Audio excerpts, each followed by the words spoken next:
places. The timekeepers have built quite the circus. And I see the clowns are playing their parts to perfection. Big metaphor guy. I love it. Makes you sound super smart. I am smart. I know. Okay. Okay.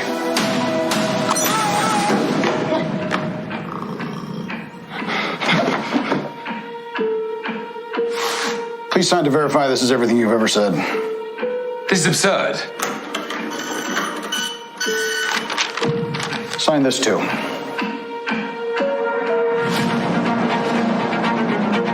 We protect the proper flow of time.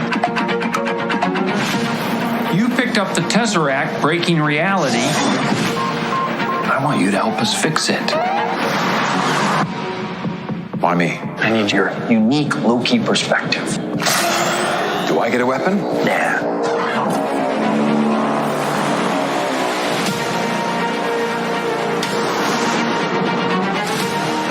You really believe in this Loki variant? Luckily, he believes in himself enough for the both of us. Why? It is adorable that you think you could possibly manipulate me. I'm 10 steps ahead of you. You're not big on trust, are you? You can trust me. Loki, I've studied almost every moment of your entire life. You've literally stabbed people in the back like 50 times. Why never do it again?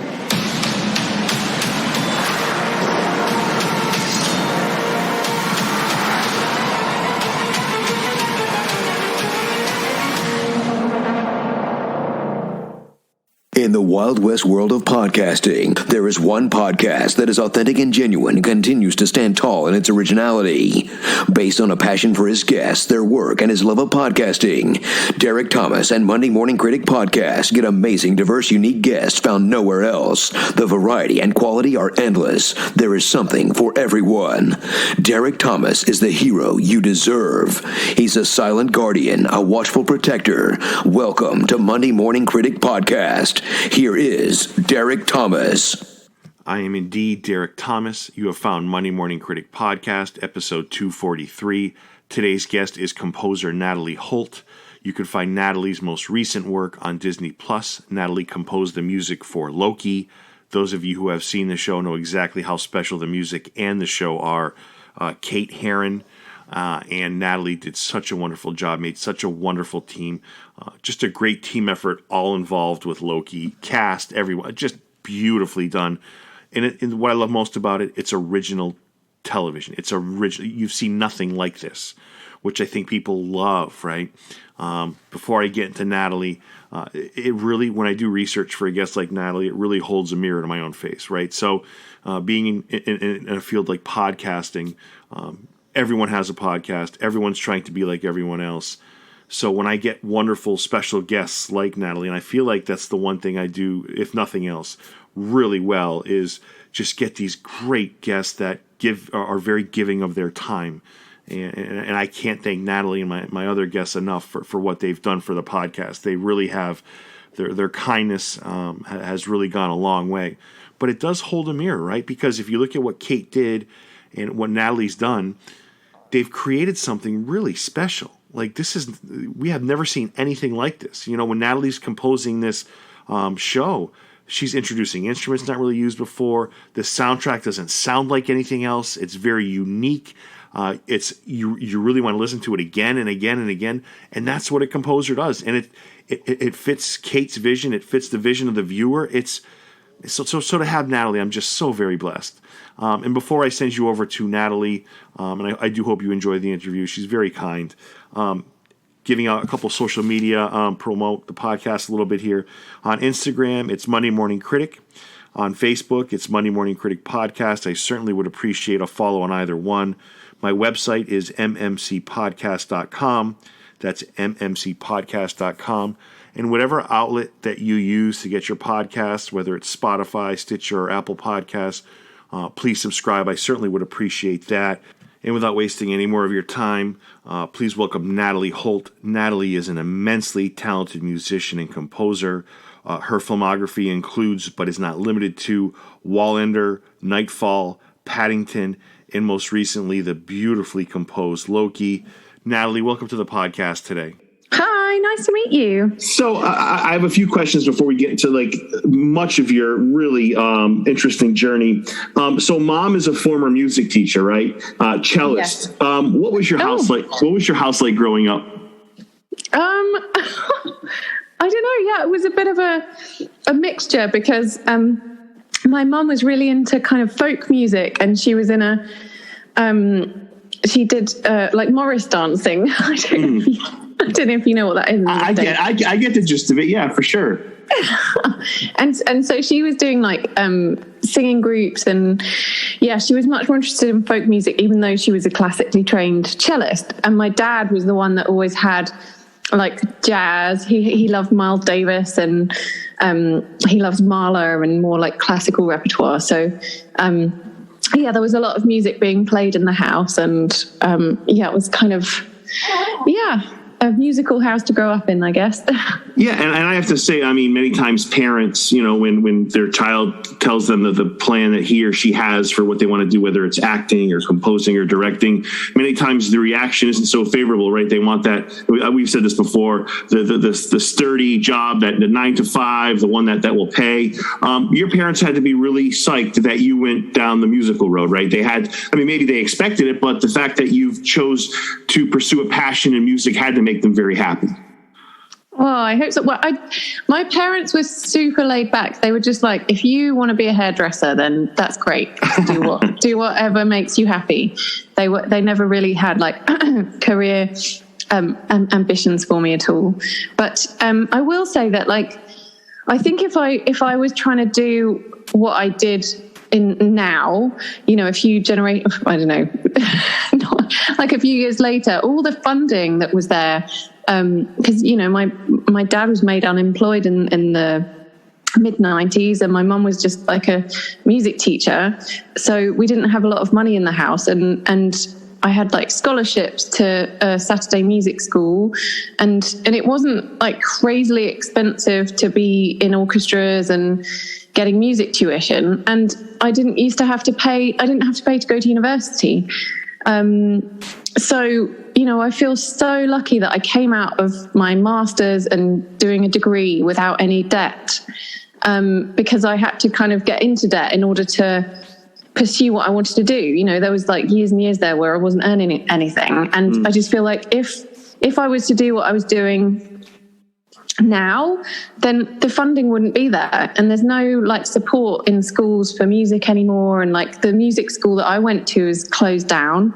So I find that really, I feel really lucky that I made it through at that time that I did, but I really worry about young people who want to be entering into the industry and who can't afford it, and who don't have like wealthy parents who can like fund them for a few years of not earning anything. So yeah. Anyway, sorry, we moved on to No, that's a really good point, because not only are you putting yourself out there, in this case as a musician, you're also incurring an incredible amount of debt, right? I mean, so that's a twofold kind of, you're trying to go after, not necessarily you, but people who are going down the same road you are. So I definitely get that. How much time did you devote to becoming a violinist, Natalie, growing up? Maybe teenage years, maybe 11, 12 years old. How much time was it? Was it a daily kind of thing, or was it, you mentioned Saturday, there was a school. How much time growing up do you invest in becoming a violinist as you progress?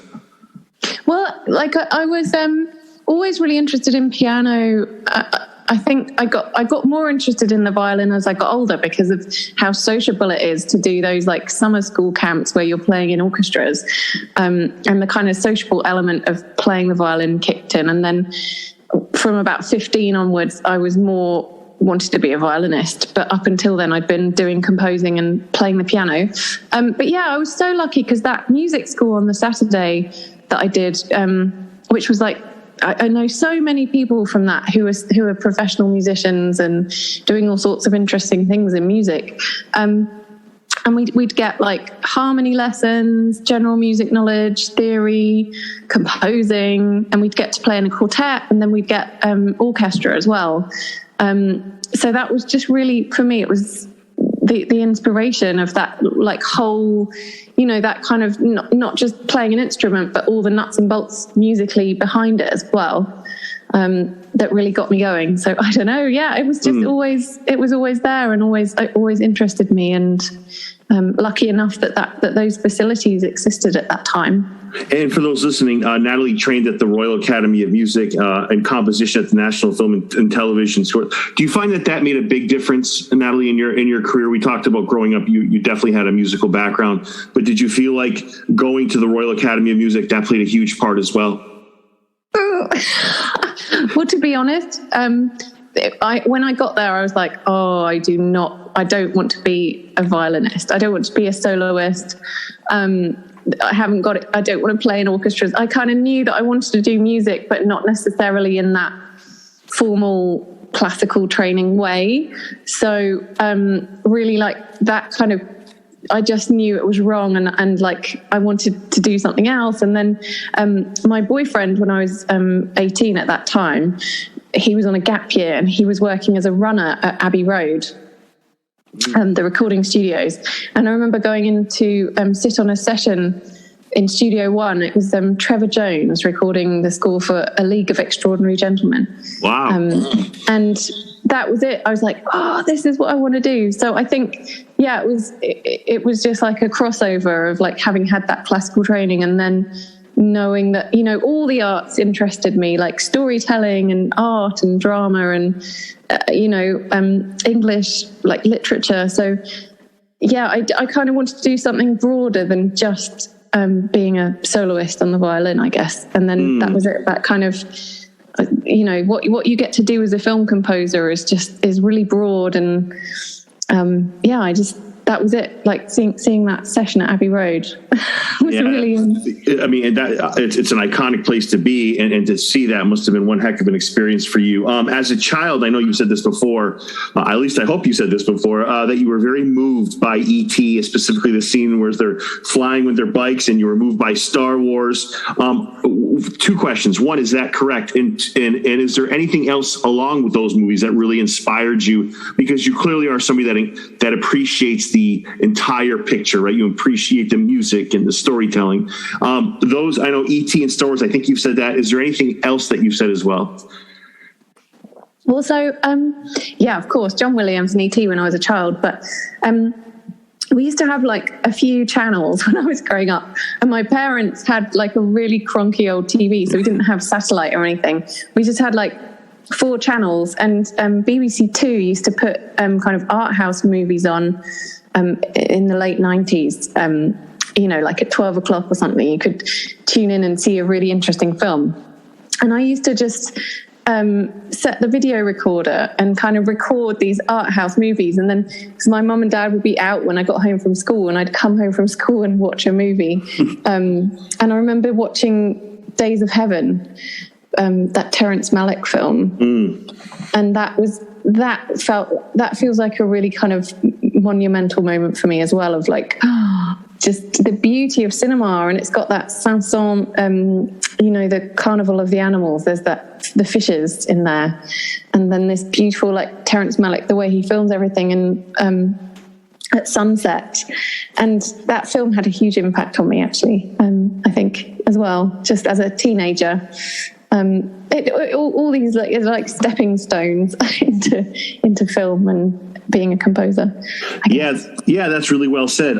So let me ask you, how do you go from, after your schooling to your very first opportunity? Because for those listening, believe it or not, Natalie has had a pretty impressive career before Loki, right? So what is your very first that you would consider? Because I would not say, from looking at your career, that Loki is your first quote unquote big break. I feel like you've done a lot of inspirational things. You've done a lot of monumental things before this. Like, I don't feel like, as much as I love Loki, I feel like you've done many things before this, right?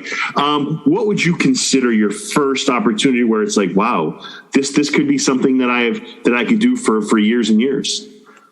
I have to say, like, I do feel that Loki because of the scale of the story and the resources that I had, it does feel like I got to bring everything all together and really show what I could do. Like, it does feel like a bit of a pivotal moment for me, because like I worked on a lot of great stuff before, and some of that stuff was as an assistant. And so I feel like I was, and a lot of the things I was doing were smaller dramas where they were just like intimate storytelling. Didn't need a big orchestra and a giant choir and loads of themes. It was much more subtle and amazing. I love that as well. I love the contrast of doing bigger and smaller things. But yeah, I do feel like Loki, the scale of Loki and the impression it seems to have made on people has been really amazing. But yeah, I think Journey's End. You just stole my next question. Like, I'm working with Hilda's music, and and Paul Bettany was in that as well, and that was much more chamber and intimate, and you're kind of in a kind of that situation where it wouldn't require a big score, but it just needed that kind of feeling of dread and that kind of underpinning of emotion. So and Three Girls as well was a similar kind of thing of just holding back. Yeah, and I get what you're saying, Natalie, about Believe Me, because I am all in on Loki, but I feel like, you're an Emmy-nominated performer. You are somebody that you mentioned, I was just going to bring up Hildur. She's an Academy Award winner. You co-scored Journey's End, a phenomenal score. So it's like, I feel like there was things there before. Maybe I overrated by saying it. I get why Loki's the thing, but like, I feel like there have been significant achievements before Loki. I guess that's what I was trying to say. Oh, no, for sure. Yeah, I've had like 10 years or more of kind of, film school onwards, like leading to this point, I guess, and all those collaborations, be them fruitful or painful. Like, sometimes you work on a film and it just, you don't quite have the same vision as the director, and you have to struggle through it. So, Loki was also just... Kate Herron and I really hit it off. Like and it was such a lovely team as well. So I think that's also really important. Just that kind of joy of working in a group of just lovely people, and the execs couldn't have been nicer either. Like, it just felt very like I look back on it and smile. Like, there was no edges to it. Like, working with Marvel was just awesome, and they were just endlessly supportive and kind. No, that's well said. I have two quick questions before we jump into Loki, because I there's two episodes that are as good of composed music as I've ever heard. Preparing for our interview, so I did a lot of research. I try to kind of become aware of who I'm talking to. I was thinking about the movies that I love over the years, right? And I feel like the common theme is the composer, right? Because I feel like if I took my top 20, Thomas Newman is behind the music in almost all of them. And I don't say that to talk about myself. I say that because I feel like the power of composition of music in a movie cannot be stated enough. Like, it really fuels Loki, as we're going to talk about in a second. Is there a composer out there, Natalie, that does that for you, that when you watch their work that you're just blown away by? I'm sure there's many, because obviously you're somebody who loves storytelling and everything that goes with it. But is there a composer out there that, because you've worked with, Hans Zimmer, you've crossed paths with Hans Zimmer, Martin Phipps, great composer. We mentioned Hildur earlier. Is there somebody out there that really blows you away? Oh my gosh. Well, obviously I said John Williams already. Yes. I guess I'm making you ask the same question again. Yeah.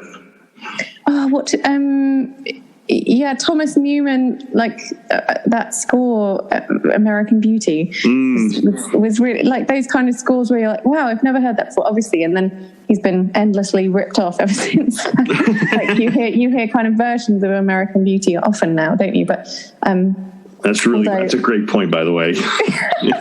And when you mentioned piano, when you're piano training, he's the first person that came into my mind. It's just. Oh, yeah, for sure. I'm just trying to think. Like, there's so many composers who like classical composers as well. I'm always, if I'm not kind of watching something, and I tend to like listen to a lot of Beethoven and like go back to those like the harmony and richness of his late quartets. I think because I studied it, and I always kind of read through a score and listen to quartets, his late quartets, or like a Mahler symphony, and I get a lot of compositional just amazement from going through that classical repertoire, I guess. But yeah, I think there's so many incredible composers as well, just doing really inventive things. I love Cristobal Tapia de Vere's work. He scored Utopia and Girl with All the Gifts. I thought that was really interesting. Like National Treasures, he won a BAFTA for, which just felt like it was taking Bach and the kind of sonority of the piano, but doing something really different with it. And Mika Levy as well, her score, I don't know if I've pronounced her name right. What was that? Under the Skin. I just thought that was an incredible soundtrack. The way that it was so spare but so evocative. So I don't know. There's loads of amazing people out there. Natalie, and I got laughed at one time because I've had other composers on, and I said, you guys are the modern, not you guys, you composers are the modern, Beethoven and Bach. I wasn't saying that they're on, obviously these are legendary composers, but I said, when we watch movies and we hear this music, where else do people hear music that is composed? There's no vocals. It's just uplifting and beautiful and sometimes sad. And he kind of laughed it off, but I really believe that. I do. So when I watch Loki and I'm watching the last 10 minutes of For Always Time, or the last 10 minutes of Journey into Mystery, I'm blown away by that. That's what I come away with. That's why I love, TV and movie shows. That's what does it for me. Oh, it's so true. I mean, I feel like really lucky that I kind of watched that last episode of Loki, where He Who Remains gives his backstory, and I watched it with nothing. There was no music there, and I just said, look, this should be a requiem, because he's giving his life story, but he's about to die, and I could pull in all the things from the whole show, and he's singing Amen anyway in his in the middle of his speech that he gives. And I was like, can I just try kind of underscoring it with a sort of requiem with a choir? And Kate was like, yeah, that sounds amazing. So, but that's totally taking, I'm taking inspiration from Mozart and Bach, and, I think, but having it be with visuals and be with a story is just a new way of expressing, isn't it? And it's kind of tying together music and acting and everything. That's what I love about film composing. It's kind of multi-stranded. No, that's really well said. You mentioned Kate. Kate, for those listening, directed Loki. To say it was a wonderful might be an understatement. So you're how does she come to realize that she wants you for this project? Do you send her a sample? Do you send her what your vision of this is? And then from there, does she kind of say, you know what, I think we're both on the same page? Is that kind of the nuts and bolts of how that would work, Natalie? Yes. I mean, that's the nuts and bolts. Yeah, it was a bit like kind of bake-off scenario as well. I think they had a couple of other composers scoring a scene and then just seeing whose work they most resonated with, which I just feel very lucky was mine. But and it was like the combination, I think, of who's the right fit for this project, and I'm sure there were lots of other composers that they were interviewing and asking to score that scene. It was this scene in episode 1 where Mobius and Loki go down the elevator into the Time Theatre. That was the kind of scene that they handed out to composers to have a go at, and then I think they just kind of got back the composers' responses to the script and that scene, and then made a decision based on that. Yeah, and you do your homework for sure. You research Norse mythology. Is there any risk in bringing in a theremin? Right, that's not like a common instrument that people would hear, right? It's you would hear it in some of the 50s movies, maybe 60s movies, sci-fi, but it works so beautifully. My God. But that's a risk, right? So if you told me before I saw Loki that you're introducing a theremin, I'd be like, I'm curious to see how that would work. Do you view that as a risk, or is that just part of your grand vision of how you want this to unfold? Well, this is totally, Kate Herron, the director, had to pitch again. She had to pitch to Marvel to get the job to direct the show. And she did like a huge 60-page document, apparently, which had lots of musical references in there as well. And one of her references was Clara Rockmore, who was a kind of theremin player from the 1950s, and it was a version of her playing the Swan, and that was in her head, like, you know, a year and a half before she'd ever met me, and she'd been listening to it, and it was like in Renslayer's office on the Akai, playing away there. So she had a thing that she really wanted the theremin to be part of the score for Loki, but it was so weird and fortuitous, I guess, because before I had the interview for Loki, I'd been working with a theremin player on a lockdown project piece of music called Charlie Draper, and he's like a theremin enthusiast, and he has a 1929 RCA theremin, which is designed by Theremin himself, which was, there's only a handful left in operation. I think there were 500 ever made, but that was the sound that, you know, that instrument was used on all those 1950s sci-fi B movies, and I was lucky enough to kind of have met this theremin player right before I interviewed for Loki. And then when Kate mentioned in the interview how much she loved the theremin, I got Charlie Draper to play on my pitch. And he, you know, just having that real instrument in there just adds so much character to your music, I think. So yeah, and then Charlie he's such a Marvel fan, and he's so brilliant, and he just contributed. He's got an Ondas Martinot and a Moog theremin as well. So he was just like, always, I'd send him a part and he'd send me kind of 5 different versions back on different instruments. But yeah, it was a joy to work with him, and I feel like he helped me get the job. Yeah, and you know, it's funny because when you and but by the way, I can't just tell you as a music lover how much it really does work, and I was so happy. It's such a different sounding composition. It's a different sounding soundtrack. It's not the okay, we've seen the superhero arrives, it's that same grandiose music. It's just so eclectic and different, and that's what I really love about it. You and Kate, when deciding, you know, how you wanted to, you know, this to sound a little bit, and I hope my research is correct here. When looking at Loki, you guys kind of compared him to Alex from A Clockwork Orange, which I thought was pretty interesting, if that is the case. Yeah, it was weird because I kind of mentioned that as well. Like, that was just something I got from reading the script, and you know, imagining Loki walking out into the TVA, and it just was like, reminded me of that scene in Clockwork Orange where Alex is walking through that kind of building complex in his white suit with his gang, and it was just in my head because that kind of Wendy Carlos classical repertoire but played on the synth, that just gives you like, it makes the whole thing kind of have this element of over the top grandioseness, and I just somehow connected it with Loki, and I was like, it'd be really cool to kind of have a calling to something grand and something in everybody's psyche that's slightly classical, which is why I came up with that theme for Loki, the low end of it, dun, dun, dun, dun. And then I wanted to put some kind of flourish over the top that had a kind of classical grounding.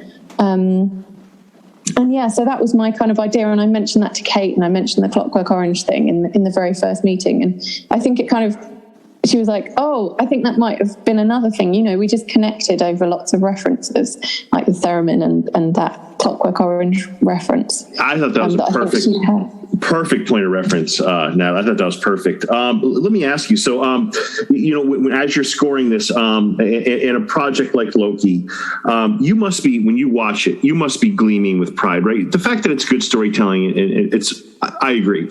But the fact that your music, and I'm not asking you to gloat, but I'm saying you must be very proud when the assembled, right? It's a team effort. I totally get it. Everyone was great on it. But the fact that it's your music fueling it along the way, that has to give you a lot of pride, I guess. And people listening might be saying, well, duh. But really, I do think that, you know, that's got to give you such like I don't know. I would be shining with pride if it was me. It's so weird. Like, when I watch it, like when I was at the dub watching it, I was like, oh my gosh, all I can hear is the music. It gets to a certain point where you spent so long mixing a track and putting all the elements together, sitting on the orchestral recordings for 2 days. And it becomes a bit like you can't see the wood for the trees kind of thing. So I almost feel like I've had this before where I've kind of not seen something for 6 months, and then I've been able to come back and watch it just without focusing so much on the music and like watch it as a whole. But I feel like I'm still not quite there yet. I think I need to kind of come back in 6 months and I'll let you know if I feel like gleaming with pride or if I wish I'd done it differently. Or but yeah, I more feel just like so happy with the collaboration and the teamwork and everyone on the team and all the musicians and, you know, everyone that helped, my engineer, like just that I've kind of come away just feeling like, wow, that was a really lovely project, and I made some really kind of amazing connections and got to express myself. So that's more how I'm feeling at this point. No, that's really well said. I have 3 quick questions for you. Thank you for all this time. One of the little things that I liked, I wouldn't say it's little, but like the black and white, the letters changing for Loki even something like that is just so, do you know what I'm talking about? The intro where they, that is like, even that's like a subtle little touch. It's so cool, Natalie. Like even something like that really gets you hooked into the show, right? That was a funny one. That was the demo version that I did for the TVA theme, which was, that version is there like in the suite that I did before I even started, like last August. And I think Charlie did play on it. So it's got live theremin and it's got some tape machine stuff, but essentially it's all in the box kind of, and a bit of Moog. There's nothing live on there. And I mixed it myself as well, and you know it was kind of on there from day one because Kate really loved it. So that's always been there as the title card music. And I came back when I got the orchestra and the big brass section, and I was like, oh, I should, you know, I'll put all this kind of fancy stuff over the top and mix it into 5.1 with Jake and make it better. And then I did that and listened to my original version. I was like, no, there's something about that I can't. It's like a weird thing, isn't it? It's a weird alchemy. Like, I don't know. It is. I could watch it. I found it on, obviously I saw it in the show, but I found it on YouTube on a loop. And it's just so creative. It's nothing, you know, it's just really just an interesting part of the entire project and the process that you've gone through.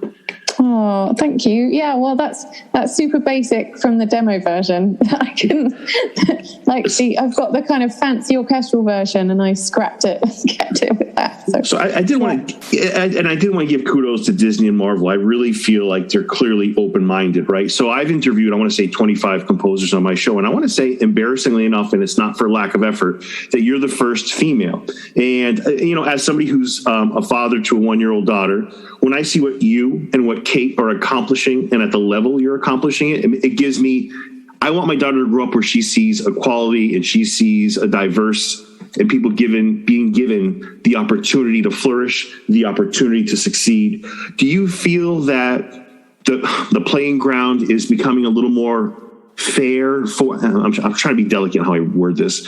Do you feel like women are being given an opportunity to succeed? Because I've had guests who are actresses and writers who feel like they have to work twice as hard to be at the level that some male composers are being given an opportunity, or male writers, or whatever. Do you feel that you have been given? Do you feel like the playing ground's becoming a little bit more even? I've had such kindness from male colleagues. Like Martin Phipps took me under his wing, and he was always amazing at like being transparent. If I'd written something, he'd put me on the cue sheet, or he'd give me a co-writing credit. And so I feel like that's been really important, and I've never really struggled. Like I haven't felt kind of hindered by being female, and my career feels like it's got a trajectory that feels like it wouldn't have been any different whatever gender I was. But the thing I really struggle with is just like Kate and I are both from Kent and both, state school educated and everything. And it's just like, yeah, that's the thing that bothers me, is the kind of, are people being able to enter into the industry without having financial support behind them? I know that it now costs 25 grand to do the masters that I did and to have had the degree I had, like, because things have just got so expensive. So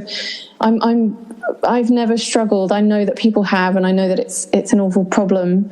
But yeah, I suppose that's the thing that concerns me more, is like, how open are we to, how much of a chance do you have to get into the business without financial backing? And I think we've got to kind of keep it open to everyone from all kind of socio-economic backgrounds. That's my take on it. That's a really good take. And Kate is out for season 2 because I think she was under the impression it was a one-off. And as great as it is, I feel like your music is, woven into the fabric of the show, right? I would feel weird with, not that another composer couldn't do it, but you can always tell when there's somebody different on board. When do they tell you? I mean, I don't think you've heard anything yet, obviously, but when do you find out if you're coming back? Is that something is there a date that you're expected to find out if you're coming back or not?